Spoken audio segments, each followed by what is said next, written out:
Alison, it is great to meet you virtually, and I have to just give you kudos, round of applause. Incredible docuseries, fascinating, riveting, outstanding work. Thank you so much. That's wonderful to hear. Appreciate it. How long does it take to do a project like this? Well, it was a pretty tight time frame. We had, it was basically a year from start to finish. It was a longer build up to it. It was a lot of stop and starting, and developing it took about 2 years prior to that. But once we got going, we basically did it in a year, which was very quick turnaround for something of this magnitude. There was a freedom that exploded. The music can't help but reflecting things that are happening around it. How much footage did you have to go through? Thousands and thousands of hours of footage and audio recordings, and yeah, it was massive. How do you decide what to include, what not to include? I kind of feel like you could do another 5-part series to this whole thing, but how did you make that decision?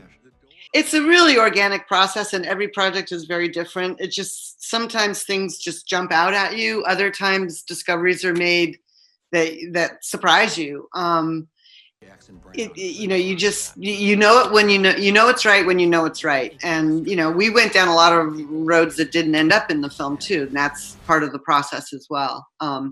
But once we found the connections that the artists had with one another, that was sort of our guiding light, shall we say. Is there one particular story, and I don't want to ruin anything, but kind of as a tease, a particular story that shocked you or maybe surprised you the most? I don't know, shock or surprise. I mean, I love the story that Johnny Eccles tells about how, you know, Love wanted to get out of their record deal with Elektra, so they figured if they passed the Doors on to them that they could get out, and then they were stuck, and the Doors got all of the publicity money, so they kind of got left in the dust. That was a surprising story to hear. You know, that Alice Cooper was part of it at all. That, you know, that was certainly surprising.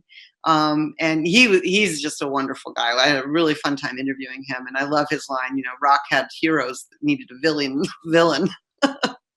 Still does. Yeah. Let's talk about the magic that is Laurel Canyon. I lived off of Cahuenga, there near off the 101. I worked in Burbank for many years. So I took Laurel Canyon many times. I know that store that's on Laurel Canyon. Yeah. I know more about the story, but your definition, tell me what your thoughts are. What is the magic of that locale of Laurel Canyon? Well, it's living in the heart of a big city, but feeling like you're in the country. It's very quiet, and especially once you get off on those little arteries, and you know, there's nature, and you can see you're above the smog line, and yet you're above the clubs for those artists that the clubs were so vital to be a part of. So for them, it was magical in that sense. But even to this day, it's just still a stunningly beautiful place. But back then it was, you know, doors were open and music was wafting through the air, and people were sharing and learning from one another. And everybody I asked, what did it smell like? And they all said pot. Okay. We're on camera, so I'll just leave it at that. I want to close with this. I often ask, you know, what do you hope the takeaway is? But I'm going to turn it on you. And I'm going to ask you, Alison, what is your takeaway from doing this?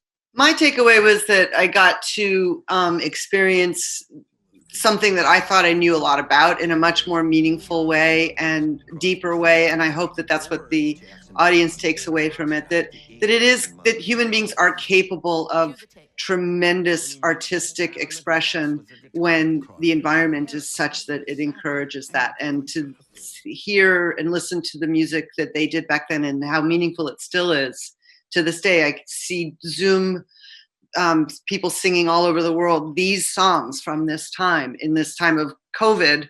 Sharing that music is quite magical. I can't wait to see what you do with the Go-Go's. Hope I get to talk to you when that comes out. I hope so. That's soon.